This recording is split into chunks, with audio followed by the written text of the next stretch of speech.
제가 0.001%라도 SBS와 다른 언론들이 하는 이야기에 관련이 있다면 검찰 조사를 통해 그런 사실이 밝혀진다면 그 자리에서 저는 국회의원직을 내려놓겠습니다. 야당에서는 그러려면 국가에 환원해라. 이 10년도 전부터 하는 얘기입니다. 국가에 드리겠다고. 하나도 가질 거 아니고요. 다 드릴 겁니다. 제가 떠나기를 바라는 목포에 음해 세력이 있다고 알고 있지만 그래서 전 절대로 떠나지 않을 겁니다. 손혜원 의원이 인터뷰 내용에서 검찰 조사 결과 사실로 밝혀진다면 국회의원직을 내려놓겠다.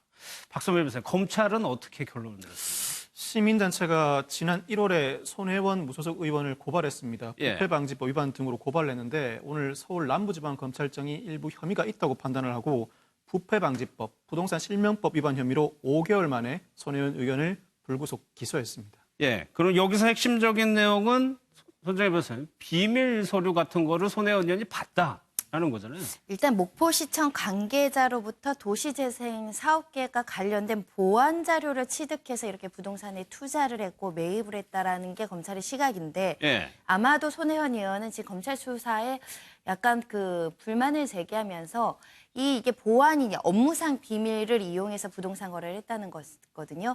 비밀성에 대해서 치열하게 법적인 쟁점으로 다툴 여지가 있는데 이쪽에서는 이거는 핵심적인 업무상 비밀이었고 도시재생 계획은 공무원만 그것도 보완 자료로 취급됐다고 한다면 공무상 비밀로 볼 수 있거든요. 예. 그래서 검찰은 기소했던 걸로 보이고 손혜원 의원은 재판 과정에서 이게 도시재생 계획이 공무상 이렇게 형식적으로 보완 자료로 분류되어 있을지언정 이미 지역사회에선 예전부터 이 계획에 대해서 많이 공표가 되어 있어서 비밀가치, 보할 가치가 없었다. 누구라도 아는 사실이었다. 이걸 일관되게 주장하고 있거든요. 예. 그래서 이것이 실제로 업무상 비밀을 누설한 것인지 여부가 굉장히 쟁점이 되지 않을까 생각이 듭니다. 예.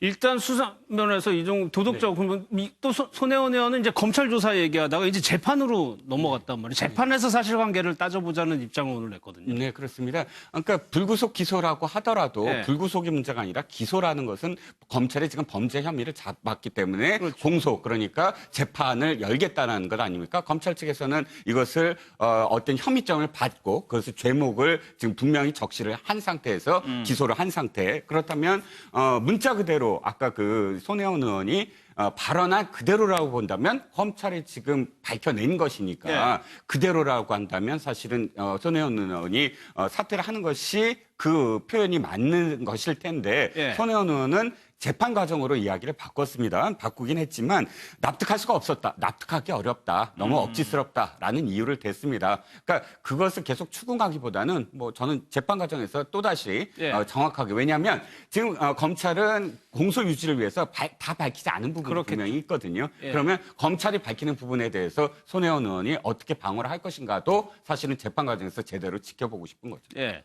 그리고 박선배 변호사 또 하나가 논란이 되는 게 조카의 부동산 문제인데 거기에 대해서도 검찰이 결론을 내렸는데 차명재산으로 봤어요. 검찰이 기소한 공소사실이 부패방지법 외에 또 부동산 실명법 위반입니다. 부패방지법은 도시재생 사업계획이 포함된 보완 자료를 취득해서 본인이 부동산을 취득했다 내지는 제3자로 하여금 부동산을 취득했다는 것인데 이 중에서 조카 명의를 빌려서 토지 세 필지, 건물 두 채 등 7,200만 원 상당의 부동산을 매입한 사실도 확인했다. 이건 사실은 자신의 소유임에도 불구하고 조카의 명의를 빌려서 부동산을 취득했다. 즉 부동산 실명법 위반도 같이 공소사실로 삼은 겁니다. 손혜원 의원 입장에서는 검찰 단계에서 모든 사건이 마무리되면 좋았을 텐데 재판이 열리게 된 이상 앞으로 1년이 될지 2년이 될지 굉장히 긴 시간 공방을 이어나가야 되는 상황이거든요. 특히 손혜원 의원은 혐의가 사실이면 전 재산을 활용하겠다고 공언을 하긴 했습니다만 이 부동산 실명법 위반이 유죄가 인정되면 과징금도 상당한데 그보다도 더 문제는 부패방지법 위반 혐의가 유죄가 인정되게 되면 자료를 이용해서 취득한 부동산, 그 부동산을 몰취 내지는 추징을 당하게 됩니다. 아, 그래요? 예, 그건 필요적 몰수 추징 규정이기 때문에 자신이 취득했든 제3자가 취득했든 모두 다 내놔야 되는 상황입니다. 이 손혜원 의원도 여러 가지 목적이 있었겠지만 일부 투자 목적도 있었으리라 추정을 하는데 그렇다고 하더라도 이 혐의가 유죄가 인정되게 되면 다 내놔야 되는 상황도 굉장히 난감하고 그렇지 않다고 하더라도 손혜원 의원은 공언하긴 했습니다. 비단 이 부동산 부분뿐만 아니라 자신의 전 재산을 혐의가 인정될 때는 다 내놓겠다고 공언을 한 만큼 예. 나름대로는 확신을 가지고 있긴 한 것 같습니다만 앞으로 재판 결과가 결코 녹록지 않을 것이고 긴 시간이 걸리지 않을까 추정됩니다. 그러니까 지금 손혜원 의원이 저 의혹이 제기된 다음에 굉장히 당당하게 의혹에 대해서 반박을 냈던 게 자신감이 있었다는 거예요. 본인이 투자했다는 의도는 본인이 잘 알고 있을 테니까. 지금도 그런 입장인 것 같아요. 그렇습니다. 뭐 기소 내용도 그렇고 검찰 수사 결과도 그렇고 본인은 납득이 안 가는데 이해가지 않는다고 이야기하지 않았습니까? 예. 지금까지 계속해서 보면 손혜원 의원 같은 경우 본인이 어떤 선한 의지였다라는 걸 계속 주장을 많이 해왔거든요. 근데 이제 기소가 된 만큼 법리적인 다툼으로 조금 더 힘을 실어야 되지 않을까 그런 생각이 듭니다.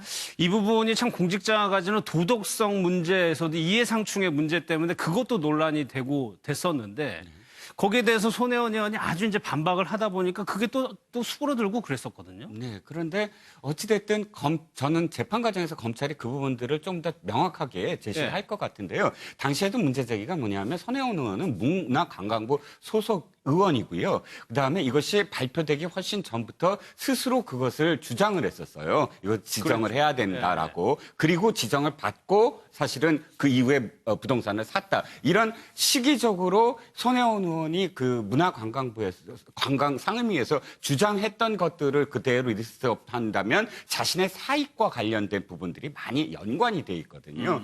손혜원 의원이 계속 주장하듯이 이것은 목포의 하나의 근대 문화유산 살리기 위해서였다고 한다면 그것은 방법이 있습니다. 내셔널 트러스트라고 그래서 자신이 직접 사는 것이 아니라 자신도 돈을 내고 뭐 국민들의 성원을 그러니까 국민들이 공적으로 기탁을 해서 그것을 공적인 어떤 그런 그 기관이 관리하게 만드는 방법이거든요. 근데 손혜원 의원은 뭘 했냐면 자신들의 지인들이 직접 사라. 이것은 투자 가치가 있다라고 말을 하면서 각각 그 사들였어요. 그러면 이것이 어떻게 되냐면 개개인별로 사실은 이건 난 팔아야 돼. 투자 가치가 있기 때문에 산 것이기 때문에. 그랬을 때 이것은 나누어지는 어떤 부분들. 그러니까 전체를 관리하지 못하면서 예. 내셔널 트러스트 같은 어떤 그런 공적인